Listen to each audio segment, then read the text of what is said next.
বর্তমানে আছি গোমনাতি হাই স্কুলে। আজকে ছুটির দিন, যেমনটা আপনারা জানেন। আজকে শনিবার সচরাচর পাঠদান কার্যক্রম থাকে না। কিছু কিছু শিক্ষক প্রাতিষ্ঠানিক কাজের জন্য আসেন, যারা স্পেশালি টিউশন করান। তো আজকে এসেছি বাংলাদেশের উত্তরের প্রত্যন্ত একটি জায়গায়, গোমনাতিতে। এবং বর্তমানে যে জায়গাটিতে দাঁড়িয়ে আছি সেটি হচ্ছে গোমনাতি উচ্চ বিদ্যালয়। দেখতেই পাচ্ছেন আমার সামনে গোমনাতি উচ্চ বিদ্যালয়ের প্রধান যে ভবনটি এবং অন্যতম একটি ভবন। এখানে মোটামুটি 2টি ভবন আছে বলতে গেলে। আর এখানে একটা ছোট্ট ভবন দেখা যাচ্ছে, এটা হয়তো অনেক পুরাতন একটা পরিত্যক্ত ভবন। তো যেমনটা আপনাদেরকে বলছিলাম যে বর্তমানে আমি আছি গোমনাতি বহুমুখী উচ্চ বিদ্যালয়ে।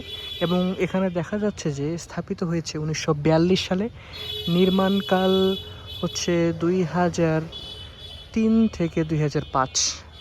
আমার সামনে যে ভবনটি সেটা নির্মাণকাল 2003 থেকে 2005 এবং বাস্তবায়নে শিক্ষা প্রকৌশল অধিদপ্তর। আশেপাশে যতগুলো ভবন আছে অধিকাংশই বাস্তবায়নে কাজ করেছে শিক্ষা প্রকৌশল অধিদপ্তর। এক্ষেত্রেও তার ব্যতিক্রম না। এবং সবথেকে অদ্ভুত যে বিষয়টা সেখানে হচ্ছে যে সুপেয় পানির জন্য যে টিউবওয়েলটি আছে, সেই টিউবওয়েলের চাপার জন্য যে কলটি, সেটি কিন্তু এখানে দেখা যাচ্ছে না। চুরির ভয়ে হয়তো বা সেটাকে সরিয়ে রাখা হয়েছে, যেহেতু এটি বাজারের মধ্যেই। তো আমি দেখানোর চেষ্টা করছিলাম আপনাদেরকে এই জায়গাটি। সামনে আরেকটা আমরা ছোট্ট কল দেখতে পাচ্ছি এবং যে ভবনটি ছিল সেটি দেখা যাচ্ছে। এখানে দুটো মোটরসাইকেল আর একটা সাইকেল দেখা যাচ্ছে এবং সামনে হয়তো একটা বসার মতো জায়গা আছে। আর এখানে তো দেখতেই পাচ্ছেন পতাকার জন্য একটা জায়গা, যদি আপাতত এখানে পতাকা নেই। আর রাতে লাইটিংয়ের জন্য এখানে একটা ছোট্ট লাইট উপরে লাগানো আছে, ওই যে উপরেই দেখতে পাচ্ছেন। আকাশের পরিস্থিতি খুব একটা ভালো না, ওয়েদার ভালো হলে দেখতে খুবই সুন্দর লাগতো, কিন্তু চারপাশে গাছপালা যথেষ্ট পরিমাণে রয়েছে, দেখতে খুবই সুন্দর লাগছে। সামনে একটা ছোট্ট শহীদ মিনারের আকার আমরা দেখতে পাচ্ছি, যদিও এটার অবস্থা বর্তমানে ভগ্নপ্রায়।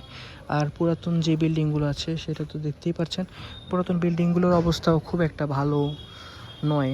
আর এগুলোতে মনে হয় পাঠদান কার্যক্রম হয় না। নতুন যে ভবনগুলো আছে সেগুলোতেই পাঠদান কার্যক্রম চলছে। আকাশের অবস্থা খুব একটা ভালো না, অন্ধকার। তাই আপাতত ক্লাসরুমগুলো দেখানোর সুযোগ হচ্ছে না।